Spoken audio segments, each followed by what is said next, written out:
기도의 사람 조지 뮬러가 이런 말을 했습니다. 따라서 하십니다. 기도하면 하나님이 보이고 기도하지 않으면 사람이 보인다.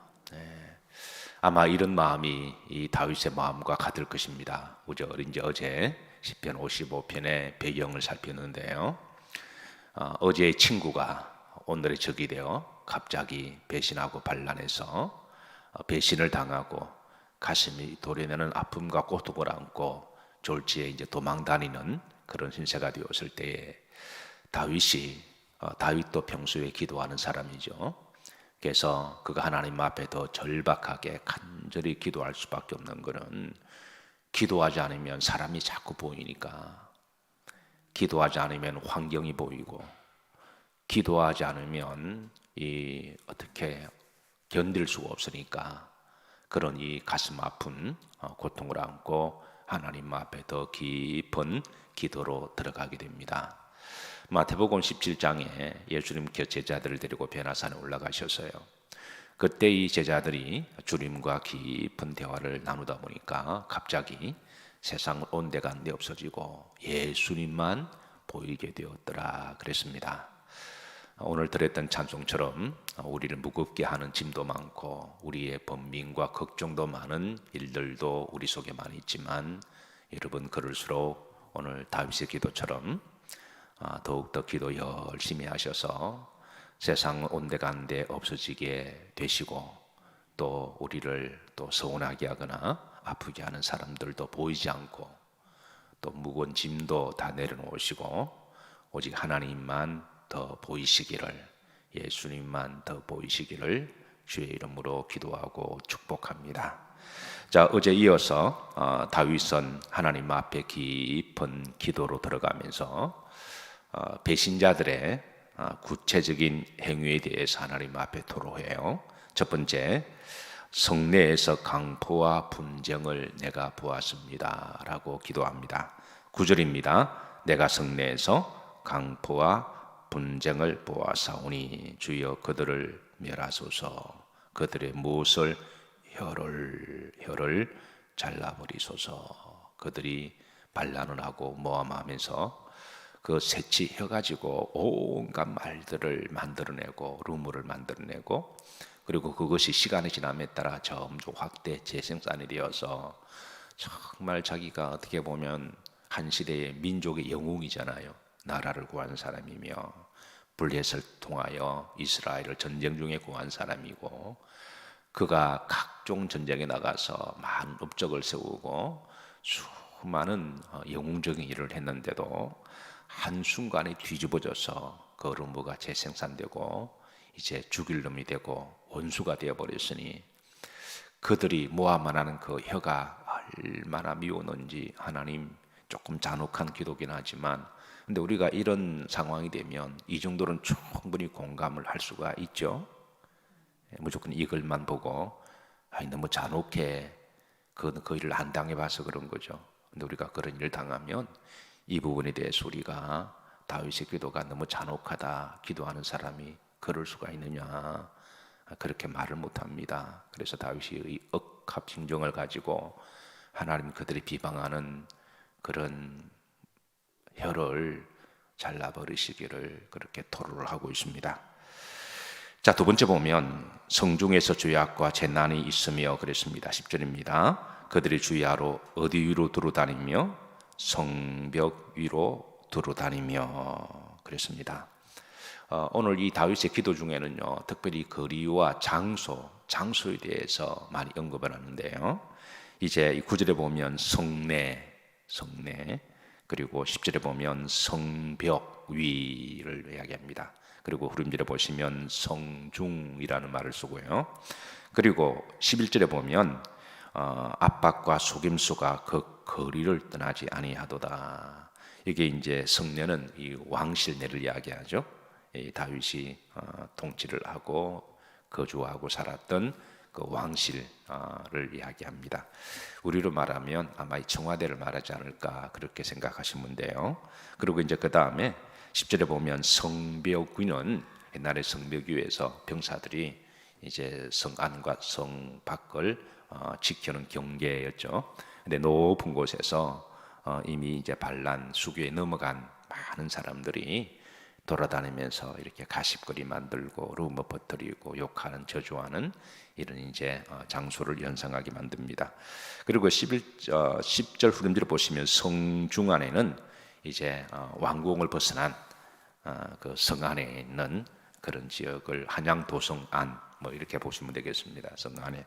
그리고 이제 11절에 후렴절에 압박과 속임수가 그 거리를, 이거는 이제 성 밖 벗어나서 온 동네 거리마다. 그러니까 지금 다윗은 한마디로 말하면 온 나라가 뒤집어져서 자기를 다 욕하고 다닌다는 거예요.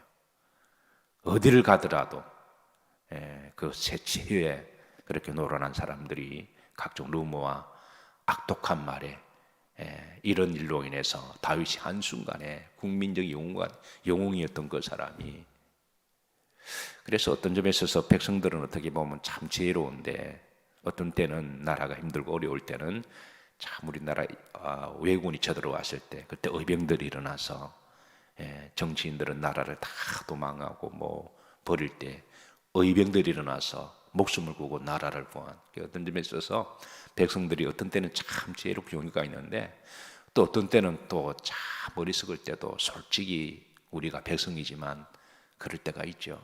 지나고 보니까 촛불 파동이 그거는 완전히 루머였고 그때 뭐 목숨 걸고 촛불 들고 나간 게 참 얼마나 부끄럽고 창피한 일이었어요. 지금 소고기 안 드시나요?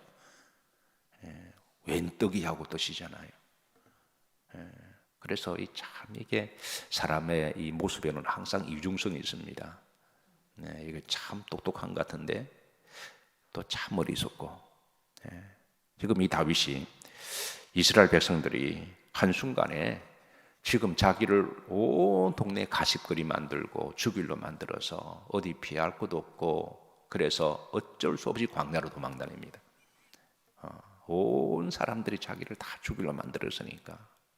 그러면서 다윗이 이 비통하게 이렇게 하나님께 기도합니다. 12절 보면 참으로 시적인, 이거는 경험하지 않은 자가 말할 수 없는 이런 말을 해요. 나를 책망하는 자는 원수가 아니라 원수일진데, 이 원수는 아닌데 원수가 되었다는 거예요.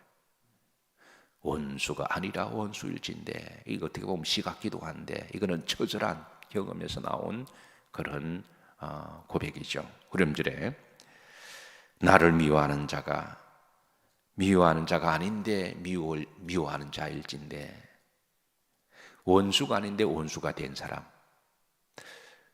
원래 원수가 아니었던 사이인데 지금 원수가 되었다는 거예요. 참 기가 막히지 않습니까? 원래 미워하는 사이가 아니었는데 친구 사이였고 좋은 사이였는데 어떻게 하다 보니까 서로 미워하는 사이가 되었다라는 거예요.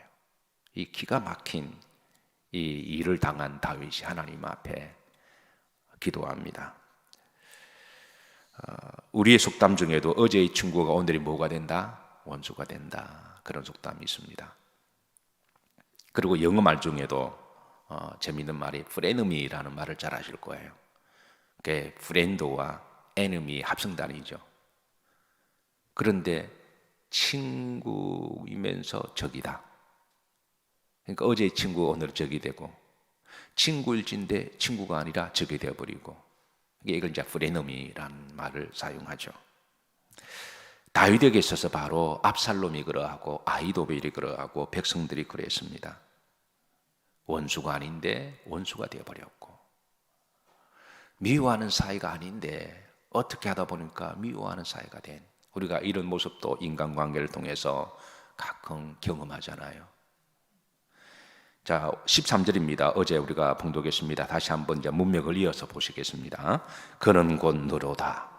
나의 동료, 나의 친구여, 나의 가까운 친구로다. 원수가 아닌 내 자식이었고, 그래서 우리가 때로는 자식에게 서운하면 부모님들이 옛말에 저건 자식이 아니라 왼수요, 왼수요. 그렇게 이제 푸념으로 말을 하기도 하죠. 너로다. 압살롬을 이야기하죠. 나의 동료, 나의 친구는 아히도벨과 같은 정말 그런 일을 말하는데요.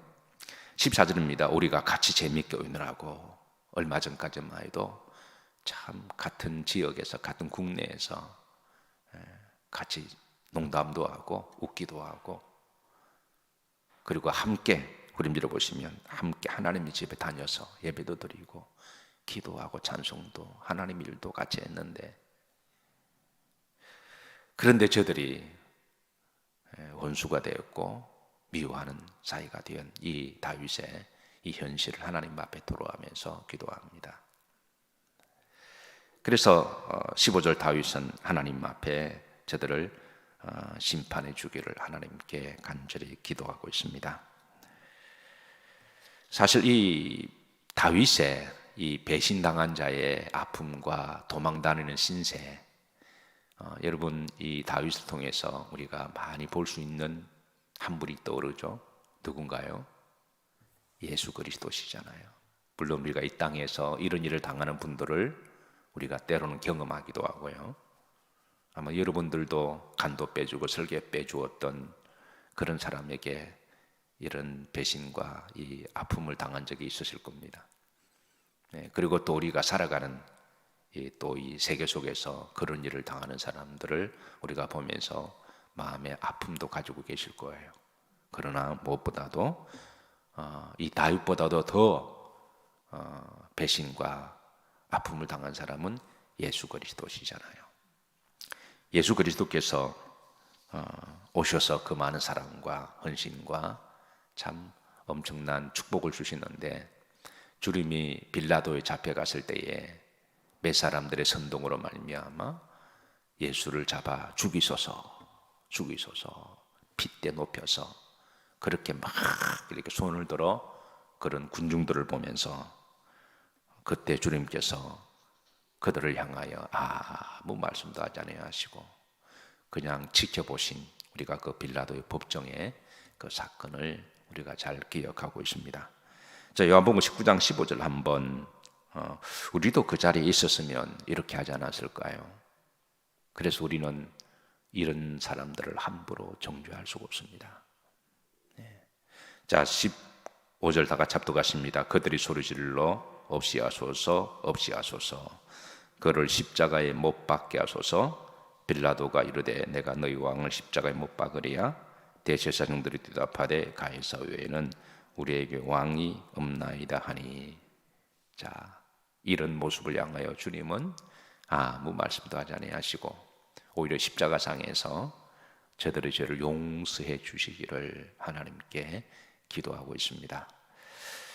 사랑하는 성도 여러분, 혹 누군가로부터 아픔을 당하거나 배신을 당하거나 좀 미움을 당하는 분들이 계시면 오늘 이 다윗의 기도를 기억하시고 다시 한번 기도하면 누가 보이고 하나님이 보이고 기도하지 않으면 사람이 보인다. 기도하지 않으면 환경이 보이고 아픔이 보인다. 그랬으니 오늘 여러분의 기도가 더 깊어지시고 그래서 세상을 온데간데 없이 예수님만 보이시고 그래서 그 은혜와 힘을 가지고 오늘 한 날도 여러분 승리하시기를 주의 이름으로 기도하고 축복합니다.